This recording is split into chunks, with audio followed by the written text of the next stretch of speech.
قومیں کیوں ناکام ہوتی ہیں؟ کچھ قومیں امیر اور ترقی یافتہ کیوں ہیں جبکہ کچھ غریب اور ناکام کیوں رہ جاتی ہیں؟ ان کا بنیادی جواب یہ ہے کہ اس کا فیصلہ جغرافیہ، ثقافت یا وسائل نہیں بلکہ ادارے انسٹیٹیوشنز کرتے ہیں۔ مصنف اداروں کی دو بڑی اقسام بیان کرتے ہیں۔ استحصالی ادارے، جہاں طاقت چند ہاتھوں میں ہوتی ہے، دولت اور وسائل پر اشرافیہ کا کنٹرول ہو، عام عوام کو فیصلہ سازی میں حصہ نہ ملے، قوانین طاقتور کے فائدے کے لیے بنے۔ دوسرے ہیں جامع ادارے، جہاں طاقت وسیع پیمانے پر تقسیم ہو، قانون کی حکمرانی ہو، معاشی مواقع سب کے لیے ہوں، عوام کو سیاست، معیشت اور سماج میں حصہ داری حاصل ہو۔ مصنفین کا دعویٰ ہے کہ قومیں اس وقت ناکام ہوتی ہیں جب ان کے ادارے استحصالی ہوں، اور ترقی کب کرتی ہیں؟ جب ادارے جامع ہوں۔ اگر ہم پاکستان کی تاریخ کو اس نظریے کی روشنی میں دیکھیں تو ہمیں کئی اہم نکات ملتے ہیں۔ پہلا تو یہ ہے کولونیل لیگیسی۔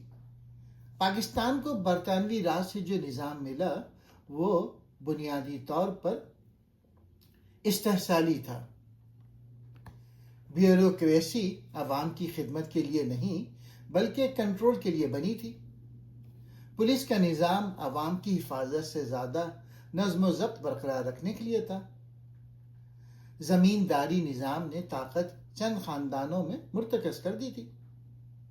پاکستان نے آزادی کے بعد اس نظام کو بنیادی طور پہ تبدیل نہیں کیا بلکہ زیادہ تر اسی ڈھانچے کو برقرار رکھا۔ اس سے اداروں میں شمولیت پیدا نہ ہو سکی۔ سیاست اور طاقت کا ارتکاز۔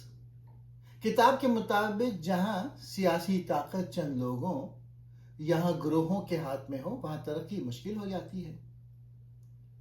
پاکستان میں ہم دیکھتے ہیں کہ طاقت اکثر فوج، بیوروکریسی، بڑے سیاستدان خاندانوں اور اشرافیہ کے درمیان گھومتی رہی۔ عام شہری فیصلہ سازی سے بڑے پیمانے پر باہر رہے۔ سیاسی نظام بار بار ٹوٹتا رہا، مثلاً مارشل لا، جمہوریت، ہائبرڈ نظام۔ اس صورتحال کو مصنفین کی زبان میں سیاسی استحصال کہا جاتا ہے۔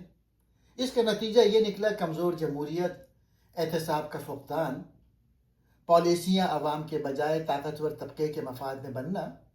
یہ سب عوامل پاکستان کو مضبوط شمولیتی ادارے بنانے سے روکتے رہے۔ تیسرا پوائنٹ ہے کہ معیشت جو ہے وہ چند ہاتھوں میں دولت۔ کتاب کا ایک اور اہم نقطہ یہ ہے کہ معاشی ادارے سیاسی اداروں سے جڑے ہوتے ہیں۔ اگر سیاست استحصالی ہو تو معیشت بھی استحصالی ہو جاتی ہے۔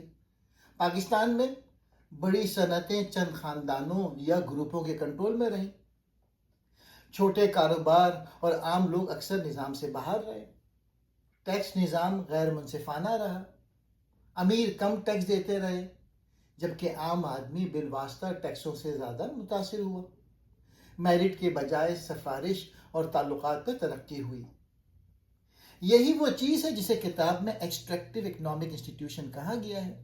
اس کا نتیجہ یہ نکلتا ہے غربت، بے روزگاری، معاشی عدم مساوات، ترقی کے فوائد چند لوگوں تک محدود رہنا۔ تعلیم اور انسانی سرمایہ، چوتھا پوائنٹ۔ مصنفین کے مطابق ترقی کے لیے تعلیم اور انسانی صلاحیتوں کی تعمیر ضروری ہے۔ اب آپ پاکستان میں دیکھ لیں، معیاری تعلیم تک رسائی محدود رہی، سرکاری اسکولوں کا معیار کمزور رہا، امیر طبقہ مہنگے نجی اسکولوں میں پڑھا جبکہ غریب پیچھے رہ گئے، سائنس، تحقیق اور جدت میں سرمایہ کاری کم رہی۔ یہ صورتحال شمولیاتی ترقی کو روکتی ہے کیونکہ جب عوام کی بڑی تعداد تعلیم سے محروم ہو تو وہ معیشت اور سیاست میں مؤثر کردار ادا نہیں کر سکتے۔ پانچواں پوائنٹ، قانون کی حکمرانی۔ کتاب میں یہ دلیل دی گئی ہے کہ ترقی یافتہ قوموں میں قانون سب کے لیے برابر ہوتا ہے۔ پاکستان میں ہم اکثر دیکھتے ہیں کہ طاقتور افراد قانون سے بچ نکلتے ہیں، کمزور افراد سخت سزا بھگتتے ہیں، عدالتی نظام سست اور مہنگا ہے، پولیس اور انتظامیہ میں کرپشن پائی جاتی ہے۔ یہ بھی ایک ایکسٹریکٹو نظام کی علامت ہے جو کسی ملک کو ناکامی کی طرف دھکیلتا ہے۔ چھٹا پوائنٹ، پاکستان اور اہم تاریخی موڑ۔ مصنفین کہتے ہیں کہ تاریخ میں کچھ ایسے موڑ آتے ہیں جہاں ملک صحیح راستہ اختیار کر سکتا ہے، جیسے آزادی، انقلاب، بڑی سیاسی تبدیلی، جنگ کے بعد تعمیر نو۔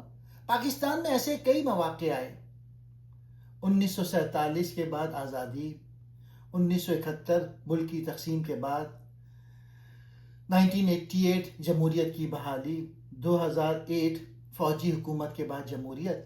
لیکن ہر بار پاکستان نے مکمل طور پہ انکلوسیو انسٹیٹیوشن کی طرف قدم نہیں بڑھایا، بلکہ اکثر طاقت کی پرانی ساخت برقرار رہی۔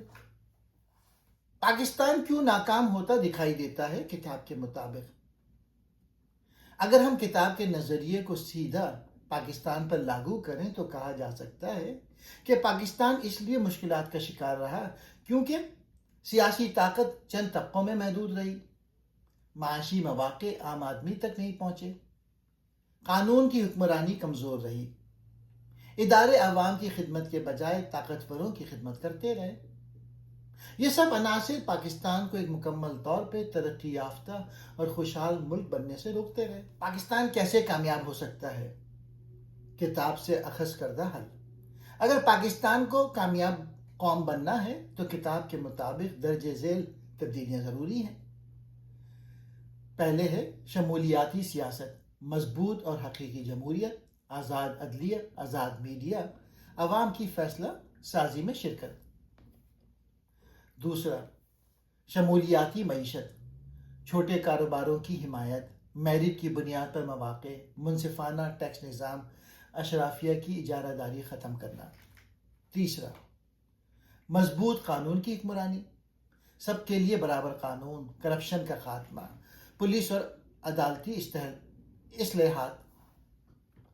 چوتھا، تعلیم اور جدت میں سرمایہ کاری، سرکاری اسکولوں کا معیار بہتر کرنا، تحقیق اور ٹیکنالوجی پہ توجہ، نوجوانوں کو ہنرمند بنانا۔ وائی نیشن فیل کا پاکستان کے لیے سب سے بڑا سبق یہ ہے کہ قومی وسائل کی کمی سے نہیں بلکہ ناقص اداروں کی وجہ سے ناکام ہوتی ہیں۔